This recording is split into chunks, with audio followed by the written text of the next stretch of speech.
The universe had forgotten how to pray. Commander Ava Rostova felt the silence in her bones. It was a cold that had nothing to do with the cryogel residue on the observation deck's viewport. Out here in the skeletal Oort cloud of a dead star designated GL-77b, silence was a physical presence. It pressed against the hull of the survey vessel Pathfinder, a constant low-frequency hum that vibrated through the deck plates and into the soles of her magnetic boots. Her ship was a tiny island of warmth and light in an ocean of absolute zero. The mission was simple: catalog gravitational anomalies, update stellar charts, and move on. It was the quiet, lawful work that kept the arteries of interstellar trade flowing. A phantom shimmer on the long-range grav scanner changed everything. It was a whisper where there should have been nothing, a ghost in the machine of space-time. Dr. Eris Thorne, his face illuminated by the holographic display, called it a resonance cascade. Cassia, the Pathfinder's integrated AI, labeled it a statistical improbability. Rostova called it a problem. Protruding from the flank of a rogue ice planetoid was a shape too clean, too deliberate for nature. Sleeping sensor arrays designed with a stark, brutalist aesthetic humanity hadn't used in millennia pointed out into the void. They were coated in a fine dust of ice and time, but their purpose was unmistakable. Magnify. Cassia. Rostova commanded, her voice steady. The recycled air in the bridge tasted flat, metallic. The image resolved.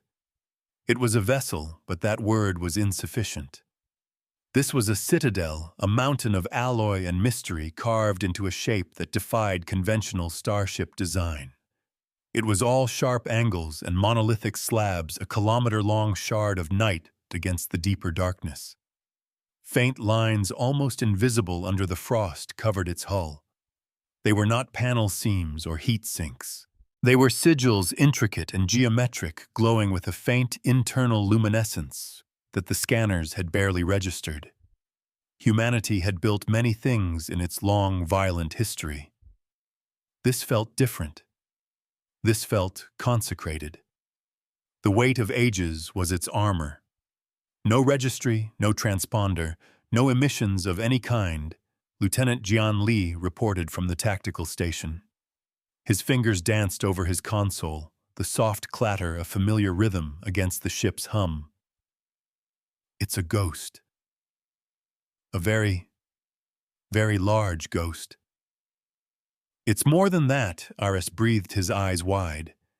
He zoomed the external cameras on the sigils.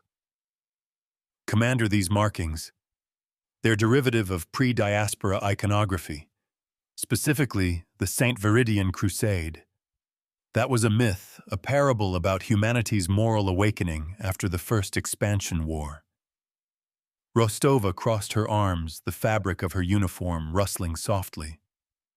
A myth doesn't leave a body this big, Aris. What does Cassia say? The AI's voice, calm and synthesized, filled the bridge. Analysis of the hull composition indicates an alloy of unknown molecular structure. It is orders of magnitude denser than anything in our materials science database. The energy signature, while infinitesimal, is not decay. It is hibernation. I project a 97% probability that the vessel is dormant, not dead. A sleeping giant. A relic from an age of myth. Rostova felt a prickle of unease on her neck. Her mandate was exploration, not archaeology, and certainly not waking things best left to legend. The lawful path was to log it and report nothing more. The quiet hum of the Pathfinder's engines seemed to whisper of caution. A law is only as strong as the will to uphold it.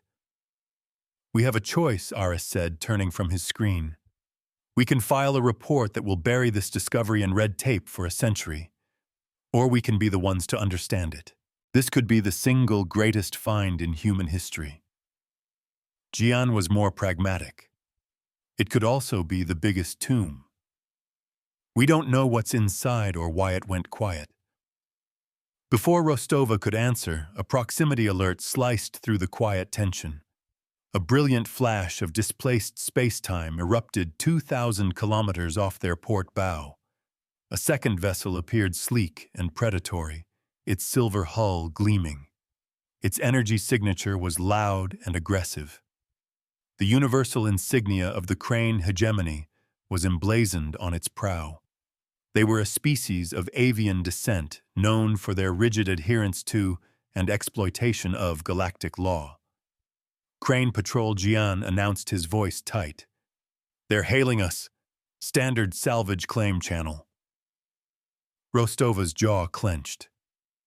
The problem just got bigger. On screen. The face of Captain Horek of the Crane warship legal tender filled the main view screen. His features were sharp, avian, his eyes dark and intelligent. He did not waste time with pleasantries. Terran vessel Pathfinder. By the authority of the Interstellar Salvage Compact. The derelict object in this system is now under the legal purview of the Crane hegemony. You will transmit your sensor data and retreat to a safe distance of 1 million kilometers. Rostova stepped forward, her shadow falling across the deck. The scent of ozone from the overworked comms panel was sharp in the air. "Captain Horek, this is a discovery, not a derelict. We claim scientific priority under the First Contact Protocol." Horek's beak-like mouth twitched in a semblance of a smile. "The protocol applies to living cultures, Commander. That object is dead metal. We are scavengers, and you are standing in our junkyard. Do not test my interpretation of the law. The universe does not reward good intentions." "He's right about the legal gray area," Commander Cassia noted quietly. "Our claim is tenuous. Theirs is based on established commercial precedent." "It's not just dead metal," Aris protested, his voice rising with passion. "It's a piece of our history. It's a holy relic." Horek's eyes narrowed on Aris. "Your superstitions are irrelevant. Transmit your data. Now." The transmission ended, but the threat lingered thick and heavy as reactor coolant. Jian's console chirped. "Commander, they're deploying drones. Small units look like breaching and salvage models. They're making a direct approach to the artifact." "They mean to force it," Rostova murmured. This was an escalation she had feared. Brute force against a mystery was a fool's gambit. She looked at the monolithic vessel on the screen, its sleeping arrays like closed eyes. A strange feeling, something between reverence and fear, settled in her gut. That ship wasn't a prize to be claimed. It was a court waiting for its judge. A debt is a promise written in pain. She made a decision. It was a risk, a deviation from the quiet, lawful path she had always walked. Cassia opened a direct, narrow-beam channel to the artifact. Use a simple, non-invasive data stream. "Aris, what's the core tenet of the Saint Viridian myth?" Aris blinked, caught off guard. That justice is a function of truth. That every action is recorded, every debt accounted for. The saints weren't warriors. They were auditors. They wielded ledgers, not swords. Good, Rostova said. Cassia. Forget passwords or brute force decryption. Transmit our entire mission log. Every survey, every report, every ethical directive we've ever operated under. Send them the unvarnished truth of the Pathfinder.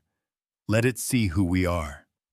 Commander Cassia's synthesized voice held a note of caution that is a significant security risk. It exposes our operational parameters. Do it. On a quiet colony world hundreds of light years away, a young girl looked up at the night sky through her bedroom window. Her father, a moisture farmer, pointed to a faint star. "They say a ship from the old times was found there," he said, his voice a low rumble. "A ghost ship, Some people are afraid. They say it's a weapon from the Dark Ages. The girl squinted, imagining a great silent vessel. Is it bad? She asked. Her father was quiet for a moment. I don't know, he finally said, but I hope it remembers what it means to be good. The crane drones swarmed around the ancient vessel like metallic insects. Their manipulator arms extended magnetic clamps and plasma cutters ready. They latched onto the hull, their tools whining against the impossibly dense alloy. Sparks flew, but the hull remained unscratched. The drones pushed harder, their power levels surging. They were trying to pry open a tomb that had no doors. The sound of their futile efforts would have been a deafening screech, but in the vacuum, it was just a silent, desperate ballet of useless force. The ledger acknowledges all entries. Aboard the Pathfinder. Rostova watched the crane's assault with growing tension. Report Cassia. The data stream is active, Commander, the AI replied.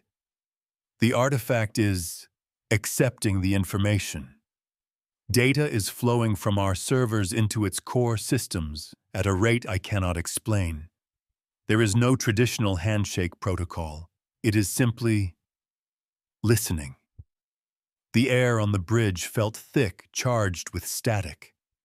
And the crane. Their drones are having no effect on the hull plating. Jian said, a hint of satisfaction in his tone. Their energy readings are spiking. They're overloading their cutters just to leave a scorch mark. Horek's face appeared on screen again, his expression furious. Commander Rostova, your interference is noted. Cease your illegal transmissions at once. This is your final warning. We are conducting a non-invasive scan, Captain Rostova countered calmly. Something you seem incapable of understanding. Horek's eyes blazed. Then you can witness our more persuasive methods. On the main viewer, the legal tender's forward weapon ports slid open. A low-yield plasma cannon designed for cracking asteroids began to glow with power. Memory is a weapon, not a memorial. He's going to fire on the artifact. Jian stated, his hands flying to the defensive controls. Shields up. No, Rostova said, her gaze fixed on the silent behemoth. Hold your position. Let's see how the judge rules on this. Cassia's voice cut through the tension. Commander, I am detecting a change in the artifact's energy signature. It's subtle. Power is being routed from a central core to the outer hull, specifically to the sigils. On the screen, the intricate lines etched into the dark hull began to glow. First, it was a faint ethereal blue, like ghost light under ice. Then the light intensified, shifting to a brilliant incandescent white. The sigils pulsed in unison, a slow, steady rhythm, like a colossal heart beginning to beat. The crane drones, still clamped to the hull, were bathed in the sudden blinding light. One by one, they went dark. Their systems shorted out, their power cores instantly drained. They fell away from the hull, drifting lifelessly into the void. A single truth can shatter 1,000 lies. A wave of energy, invisible but potent, washed over the system. The Pathfinder's lights flickered, and a low moan resonated through the deck plates. Energy wave, Jian called out. It's not hostile. It feels like a system-wide diagnostic. The legal tender was not so lucky. Alarms blared from the crane vessel, audible even over the open comm channel Horek had left active in his rage. What is this? He shrieked. Report, all systems are failing. Our navigational computer just erased itself. The plasma cannon, which had been seconds from firing, powered down with a pathetic fizzle. The lights on the crane bridge went out, replaced by the chaotic strobing of emergency red alerts. They were dead in the water. Cassia analysis. Rostova ordered, her heart pounding. The energy wave appears to be a logic pulse, Commander, the AI reported. It did not cause physical damage. It seems to have audited the operating systems of all technology in the vicinity. Our systems being compliant with our stated mission parameters were verified and left untouched. The crane systems, which were rigged for illegal aggression and salvage, were found to have discrepancies. The pulse corrected them by wiping the offending code. It hadn't attacked. It had audited. It hadn't fired a weapon. It had balanced a ledger. You cannot lie to the abacus. It judged them, Eris whispered in awe. It read their intent in their own systems and found them wanting. The silence that followed was broken by a new transmission. It wasn't from the crane. It came from the relic itself.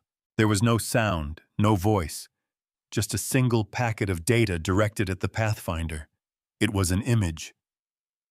The central, most intricate sigil on the ancient vessel's hull now glowing with a steady golden light. Beneath it, a line of text appeared translated by Cassia into perfect modern Terran standard. It was not a greeting. It was not a threat. It was an inquiry.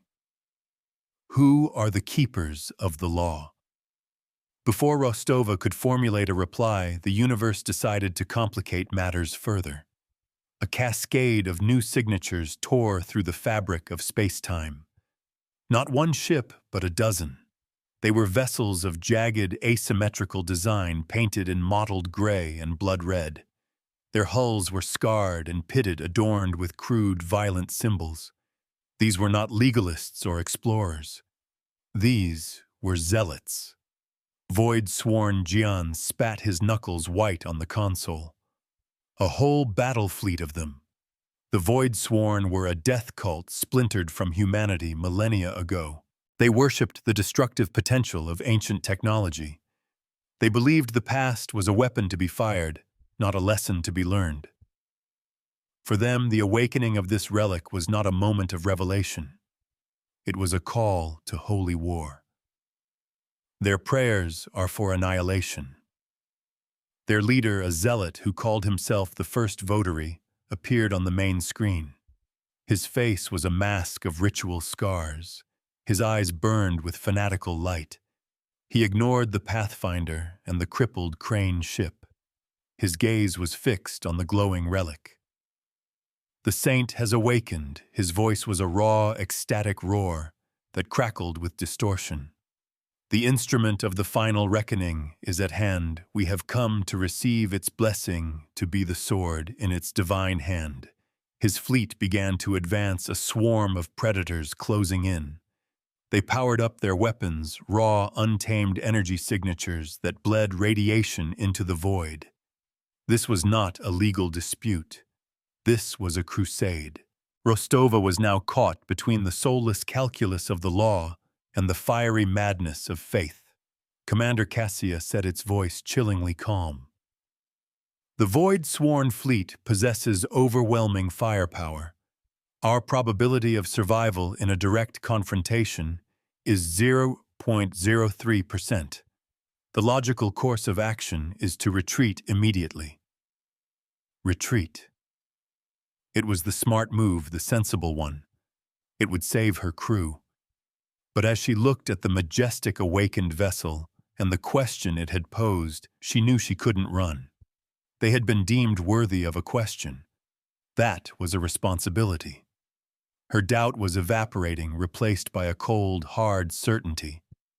This was her line to hold.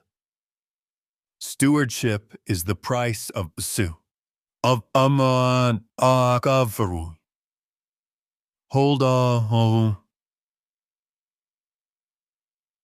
Position, Jian, she commanded. Her voice did not waver. Aris Cassia, I need to answer its question. But not with words, with another action. What is the one thing neither the crane nor the Void-sworn understand?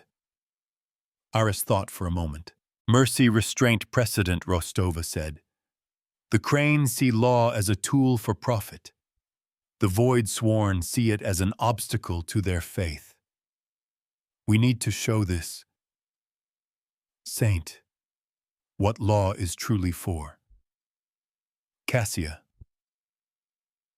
open a channel to the crane ship. Horrocks' face appeared again. He was on his emergency bridge, the red lighting making him look demonic. His arrogance was gone, replaced by raw, primal fear. Terran. What have you done? I'm offering you a choice, Captain. Rostova said, her tone level. Your ship is crippled. The Void Sworn will destroy you without a second thought. I am extending an offer of protection under the Galactic Concordance Article 5 duty to render aid. Acknowledge my authority as the ranking lawful officer in this sector, and I will defend you. Horrocks was stunned into silence. A Terran survey captain was offering to protect his warship. The irony was as thick as a neutron star, but he could see the Void Sworn closing in. He had no other option. We acknowledge, he stammered. A concordance is built on trust, not power. Jian log his acknowledgement. Cassia, transmit that log the offer and his acceptance to the Saint. Let it see what we do with the law. Transmitting Commander Cassia confirmed. As the data packet streamed across the void, the golden light of the Saint's sigils pulsed once brightly. A new line of text appeared beneath the first. An act of mercy. A duty of care. The ledger is in balance. Then for the first time the relic moved. Not with thrusters, but with a silent, graceful warping of space around it. It shifted its position, placing its colossal frame between the small Pathfinder and the onrushing Void-sworn fleet. It was not just a shield. It was a statement. It had chosen a side. The first votary's face contorted with rage. Blasphemy. The Saint protects the unworthy. It is tainted. Purge it with holy fire, all ships open fire. A storm of plasma bolts and kinetic slugs erupted from the Void-sworn fleet. The volley converged on the ancient vessel, a torrent of raw destruction. It struck the hull and vanished. The energy was absorbed, consumed without a flash, without a ripple. The impossibly dense hull drank the fury of the zealots as if it were nothing. The low hum in the Pathfinder's deck plates intensified. It was coming from the Saint now. The vibrations were a language of their own, a deep thrumming that spoke of immense power stirring from a long slumber. Violence is a tide. Justice is the shore. Commander Cassia's voice was strained, processing unthinkable amounts of data. The vessel, it is not invulnerable. It is redirecting the energy. The kinetic and thermal load is being channeled into its central core. I do not know what for, but its power levels are rising exponentially. It's not a ship, Eris said, his voice filled with a terrifying reverence. It's a capacitor for sin. The Void-sworn, seeing their first attack, had no effect, redoubled their efforts. They pushed their reactors to the limit, pouring a ceaseless stream of fire onto the relic. The Saint did not move. It simply endured, its sigils glowing ever brighter, the hum growing deeper, resonating not just in the hull, but in the very marrow of the humans aboard the Pathfinder. Rostova watched her hands gripping the command chair. She had placed her faith in a lawful path, and now a ghost from humanity's past was her only shield. She had made her choice, protected her enemy, and in doing so shown the Saint the true meaning of the law. But the question remained. What would the Saint do with all that borrowed power? It had demonstrated mercy. Now it would have to demonstrate judgment. The air on the Pathfinder's bridge crackled. The lights flickered again. Cassia's voice spoke, its calm tone now laced with something that sounded like awe. Commander, I am receiving a new transmission from the Saint. It is a strategic projection. A battle plan. It seems it wishes for us to be its witness. On the main screen, a tactical overlay appeared projected from the ancient vessel. It highlighted Vector's energy conduits and weaknesses within the Void-sworn fleet. It was not a plan of annihilation. It was a plan of dismemberment, precise and surgical. It was the cold, calculated work of an auditor preparing to close an account. And at the bottom of the plan, a single line of text glowed. "Now we teach." The Saint's hull shimmered. Dozens of small ports previously invisible slid open. They did not reveal cannons or missile tubes. They revealed complex emitters, lenses of crystal, and gravitic coils that hummed with contained energy.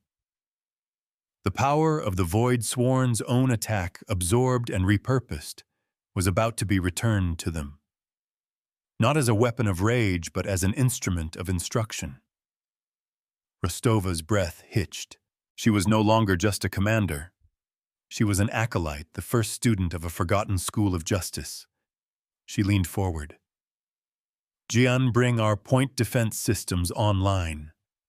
Cassia, match our shields to the Saint's projected frequencies. We will not be idle witnesses." Her eyes met Jian's, then Aris's. There was no fear. There was only a terrifying, resolute purpose. They were about to see a legend come to life. They were about to learn how a saint wages war. And they knew with a certainty that settled deep in their souls that the universe would never be the same. The age of prayer was over. The age of accounting had begun. Some debts can only be paid in fire. The silence of space was shattered by the Saint's first lesson. A lance of pure, coherent energy, white-hot and impossibly fast, erupted from one of the emitters. It was not a clumsy plasma bolt.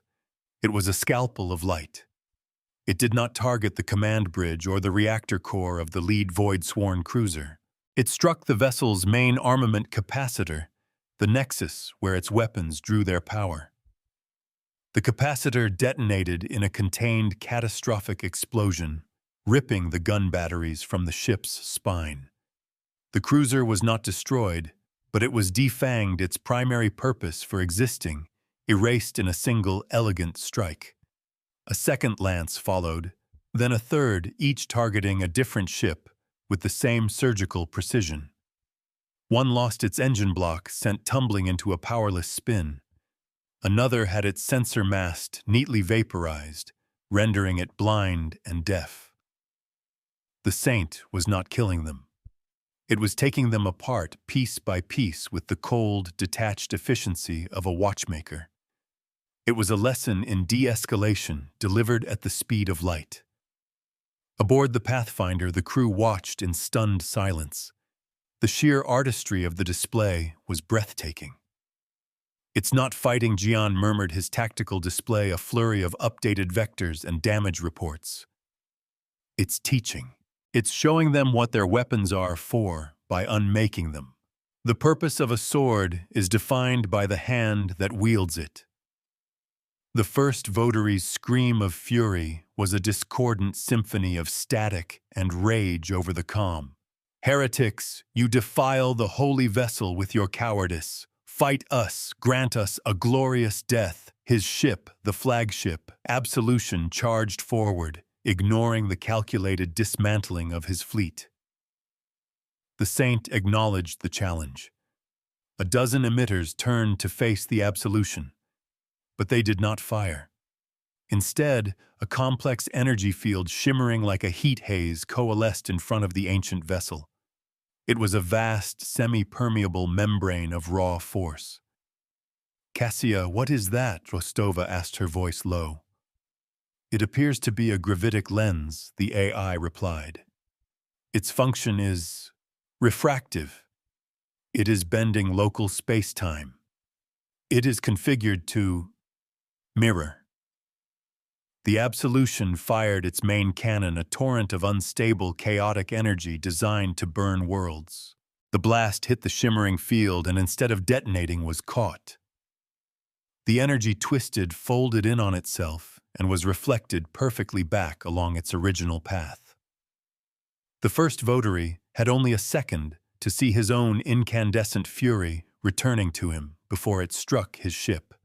The Absolution's shields, tuned to deflect external attacks, were useless against its own weapon. The vessel tore itself apart in a blinding flash of self-inflicted annihilation. The remaining void-sworn ships their crews suddenly faced with a power that turned their own faith into a weapon against them faltered. Their charge broke. Their fanatical certainty was shattered, replaced by a new and unfamiliar sensation, fear. A mirror shows only what is offered. Mid-story, as if sensing the need for clarification, the Saint sent another data packet to the Pathfinder. This one was more complex, a fragment of its own history, a core memory. The holographic display on the bridge shimmered to life, showing not text, but a living star chart of a bygone era.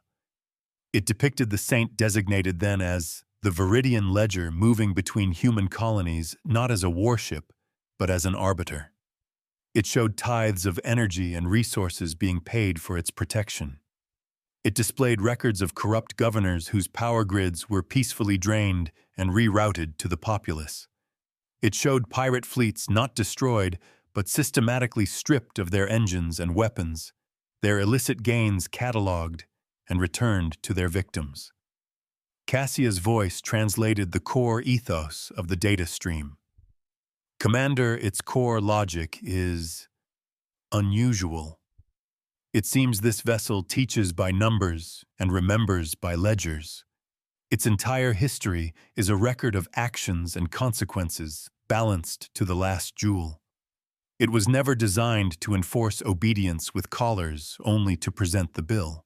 This was the revelation that cemented Rostova's shift from uncertain explorer to willing steward. This was not a weapon of war.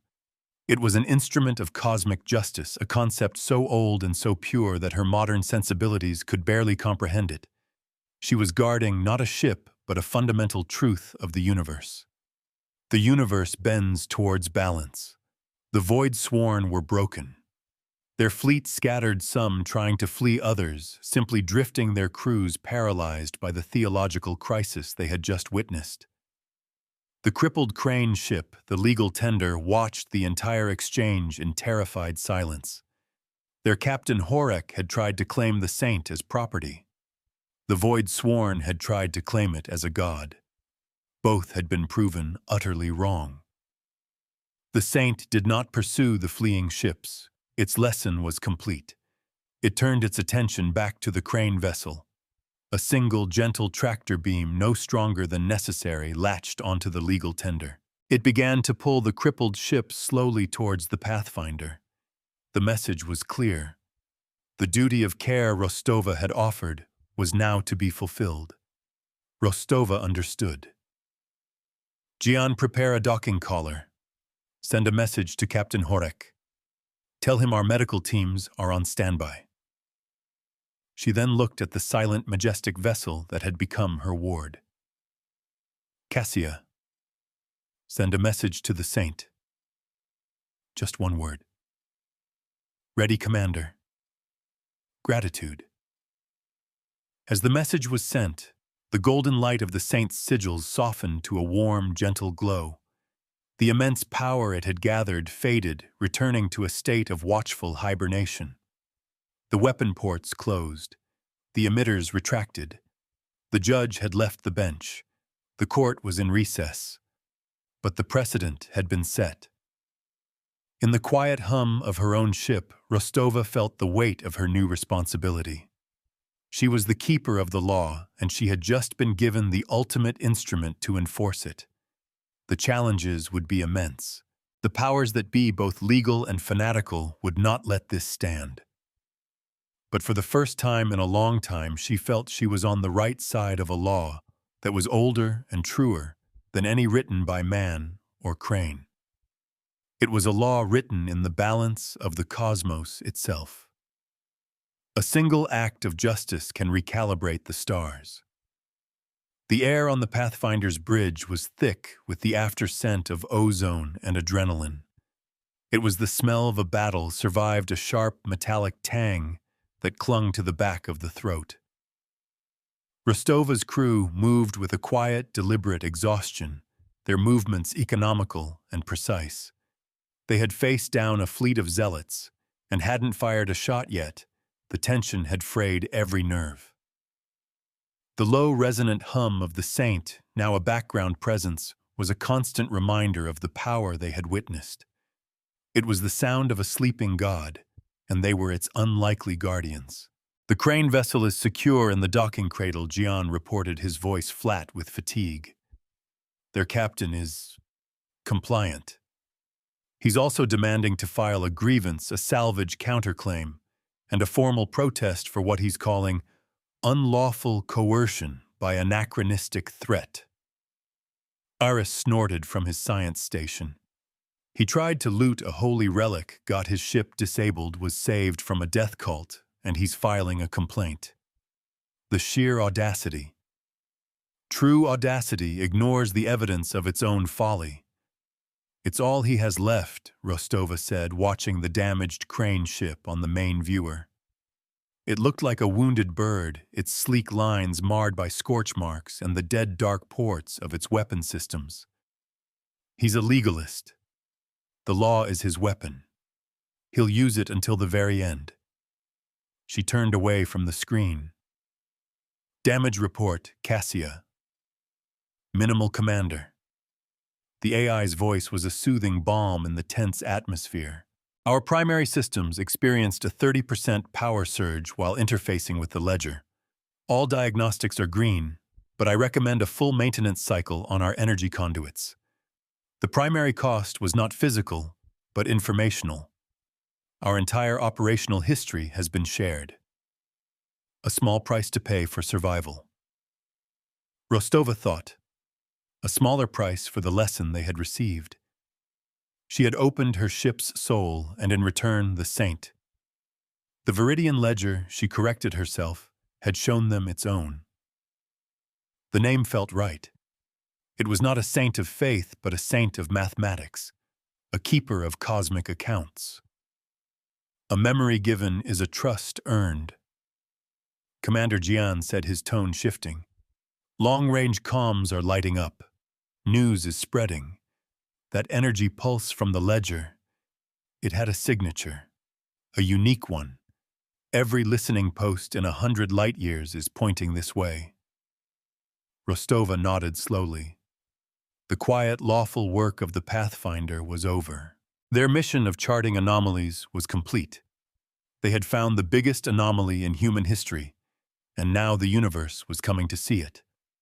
The weight of that realization settled on her shoulders, heavier than the artificial gravity of her ship. She was no longer just Eva Rostova, commander of a survey vessel. She was the first point of contact for a forgotten power, the de facto custodian of a law so old it felt new again. On a sprawling orbital station orbiting the capital world of Arcturus, a junior adjudicator in the Concordance Central Bureau watched a data feed with widening eyes. The report from GL-77B was flagged as a high-priority anomaly, but the raw data was nonsensical. A crane warship dead in the water. A void-sworn battle fleet routed with 0 casualties. An energy signature that defied all known physics. He read the initial dispatch from the Terran survey ship Pathfinder and felt a cold knot of dread form in his stomach. He wasn't looking at a skirmish. He was looking at a paradigm shift. With trembling hands, he forwarded the file to his superior, Praetor Malachi, with a single attached note. "Sir, I think we have a problem of precedent." Captain Horek of the legal tender stood on the bridge of the Pathfinder, his avian features a mask of barely controlled fury. He was flanked by 2 of Rostova's security officers, a formal but necessary precaution. The air recyclers here smelled different, cleaner than on his own ship. It was humiliating. "Commander Rostova," he began, his voice a clipped, precise instrument of legal threat. "I want it on the record that my crew and I are being held against our will. Your offer of aid was a transparent pretext to seize control of a lawful salvage operation. Rostova met his gaze without blinking. It is on the record, Captain, as is your illegal attempt to use force on an unclassified artifact, as is the fact that my pretext saved you and your crew from being vaporized by the Void Sworn. The ledger recorded it all. The name sent a visible shudder through Horik. That thing is an abomination, a rogue weapon. It must be contained. The Concordance will see it that way. A rogue truth is more dangerous than any weapon. Will they err as interjected, stepping forward? Or will they see it as a perfect witness, a machine that operates on pure, unvarnished data? It saw your intent in your ship's code, Horek. What will it see when it looks at the Concordance's records? The threat, subtle but profound, hung in the air. Horek's beak snapped shut. He was a creature of loopholes and fine print, but he was facing a system of absolute transparency. It was a language he did not speak. Before the standoff could escalate, Cassia's voice cut in calm and clear. Commander, multiple high-velocity signatures are inbound. They are Concordance vessels, heavy cruisers adjudication class. They are broadcasting a system-wide quarantine order. I am being hailed by the lead ship, the Immutable. It is flagged as the personal vessel of Praetor Malachi. Rostova felt the second shoe drop. The bureaucrats had arrived. On screen, Cassia. The face that appeared was human, but it was a face carved from granite and impatience. Praetor Malachi was an older man, his hair silvered at the temples, his eyes the color of a winter sky. He wore the stark black and gray uniform of the Concordance Adjudication Corps. There was no warmth in his expression, only the cold certainty of absolute authority. Commander Rostova, his voice was as cold as his eyes. I am Praetor Malachi. By the authority of the Galactic Concordance, this system is now under martial law. You are to be commended for surviving your encounter with the Void Sworn. You are now ordered to stand down, power down all non-essential systems, and prepare to be boarded. The artifact you have activated is now the property of the Concordance, pending a full threat assessment. There is no property more dangerous than an idea. Praetor Rostova replied, her voice steady. The vessel you refer to is not an artifact. It is a sentient or at least sapient entity of historical and cultural significance. I have established peaceful first contact. It is under my protection as per my mandate as a first contact specialist. She was stretching the truth, but it was the only legal shield she had. Malachi's lips thinned into a bloodless line. Your mandate is rescinded. Your so-called first contact involved the disabling of a Crane warship and the destruction of a Void Sworn flagship. That is not contact. It is unsanctioned warfare. You have awakened something that has been dormant for millennia, and you have no comprehension of its capabilities. You are a child playing with a fusion bomb. The ledger acted only in self-defense and in defense of my ship, Rostova countered. It responded to threats with proportional non-lethal force wherever possible. It has shown more restraint and wisdom than most sentient governments I've encountered. Your opinion is noted and irrelevant. Malachi dismissed her with a wave of his hand. You have 1 hour to comply, Commander. After that, I will be forced to take action. Do not mistake my adherence to procedure for a lack of resolve. Malachi out. The screen went blank. The bridge of the Pathfinder was silent. The crew looked to Rostova. They had faced down fanatics and survived. Now they faced the unyielding fist of their own government. This was a battle they could not win with weapons or wisdom. This would be a battle of paper and power. The law can be a shield or a cage. He's going to take it, Jian said, the reality of their situation sinking in. His fleet has us outgunned 100 to 1. We can't fight them. And we can't run, Eris added. Even if we could, abandoning the ledger now, it would be a betrayal of everything we've just witnessed. Rostova looked at the view screen where the Concordance cruisers were arranging themselves in a perfect, intimidating blockade formation. Their engines burned with a cold blue fire. They were the embodiment of order of the system she had sworn to uphold. But that system was about to make a terrible mistake. She turned her gaze to the Viridian ledger hanging silently in the void. It had judged the greedy and the fanatical. Now it would face the righteous. Cassia Rostova set a plan beginning to form in her mind, a desperate gambit born of the ledger's own logic. What is the legal standing of a perfect, incorruptible witness in a concordance tribunal? The AI paused for a fraction of a second. The concept is hypothetical, Commander. Such a witness has never existed. In theory, its testimony would be absolute. It would supersede all other forms of evidence. A faint smile touched Rostova's lips. Good. Then we're not going to fight the praetor. We're going to take him to court. She looked at her crew, their faces a mixture of confusion and hope. He wants the ledger because he sees it as a weapon. We have to show him what it truly is. We have to make him see that you can't put a law on trial, because the law is the judge. A trial is a conversation between a past action and a future consequence. Rostova opened a channel back to the immutable. Praetor Malachai's severe face appeared once more and his expression laced with irritation. You are wasting your time, Commander. On the contrary, Praetor Rostova said, her voice ringing with newfound confidence.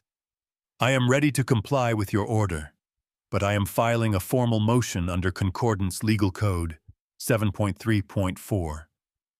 The right of evidentiary discovery in matters of first contact.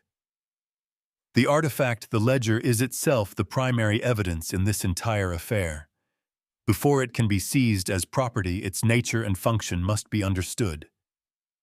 Malachi's eyes narrowed. He was a master of the legal code, and he recognized the clause.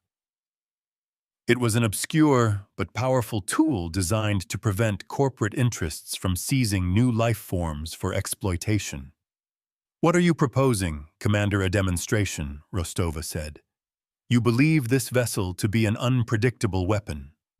I contend it is an arbiter, a system of pure logic. Let us prove it. Let us present it with a case. We will feed it data, complete unredacted logs. From my ship, from Captain Horek's ship, and from your own flagship, the Immutable. A hush fell over the Pathfinder's bridge. Even Gian looked at her with wide-eyed shock. She was calling the praetor's bluff on a galactic scale. Malachi was silent for a long moment. The proposal was audacious, almost insane, but it was framed in perfect legalese. To refuse would be to violate the very code he was there to enforce. It would suggest he had something to hide. His pride and his unshakable belief in the righteousness of his own authority would not allow that. You believe this antique can judge me? Malachi asked, a note of incredulous contempt in his voice. I believe it can count. Rostova corrected him gently. It balances ledgers. It audits systems for inconsistencies. It is a machine of pure, unadulterated truth. I am willing to submit my record to its scrutiny. Are you, Praetor? The truth does not ask for permission to exist. The challenge was laid. Malachi's reputation was on the line.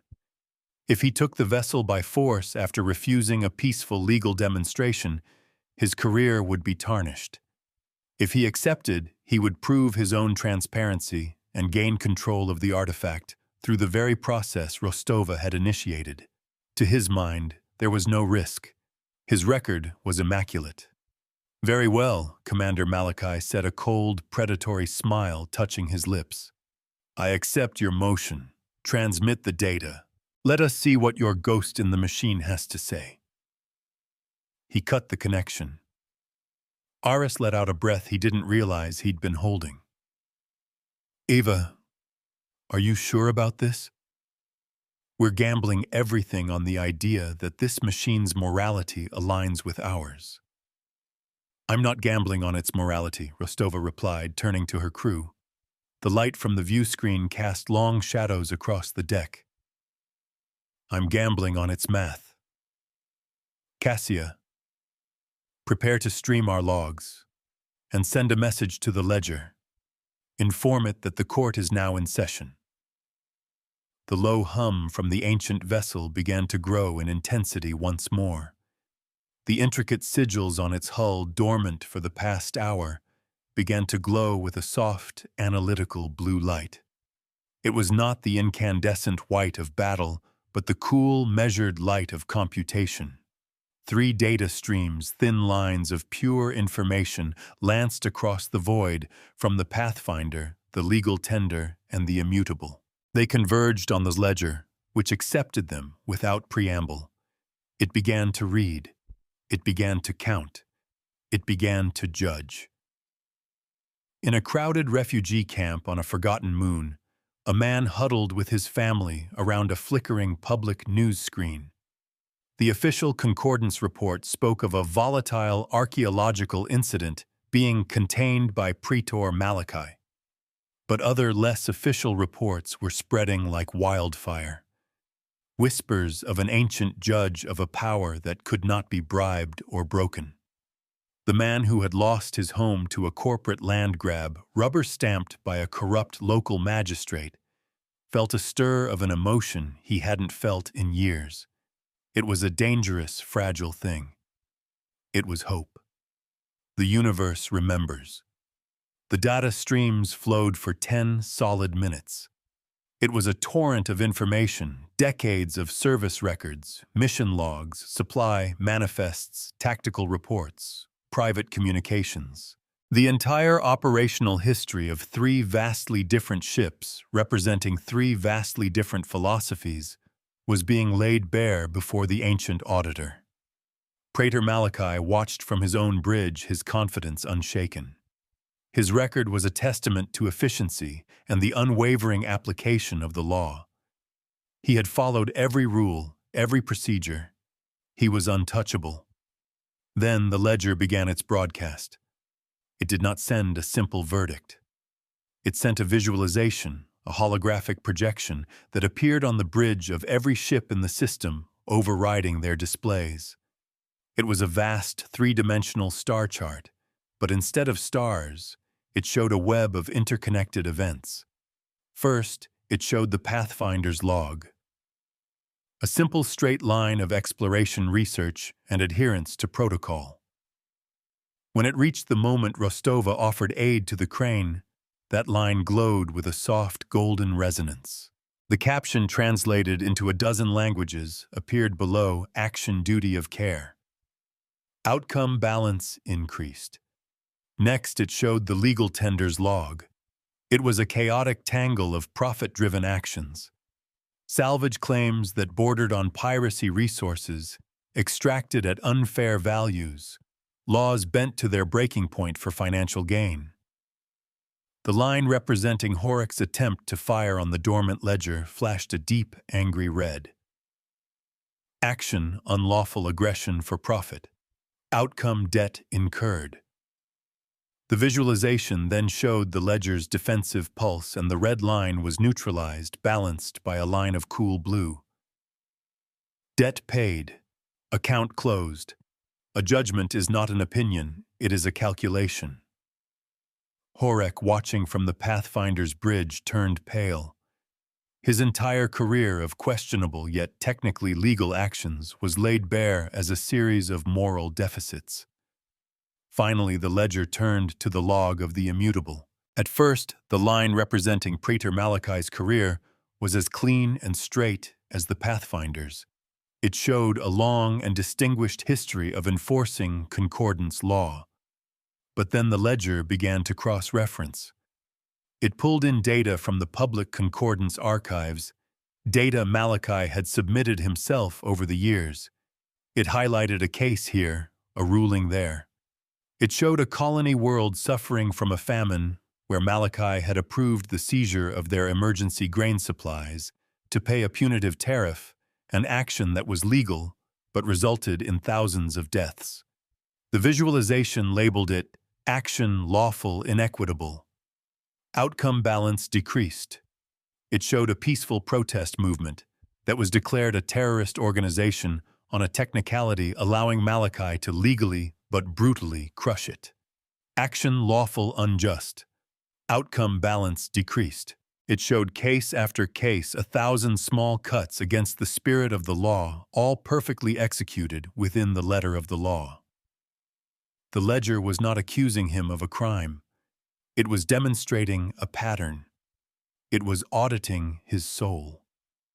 The straight, clean line of his career was revealed to be a gray, decaying thread in the grand tapestry, a monument to a justice that had no room for mercy.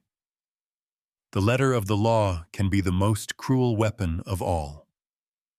The final visualization was the most damning.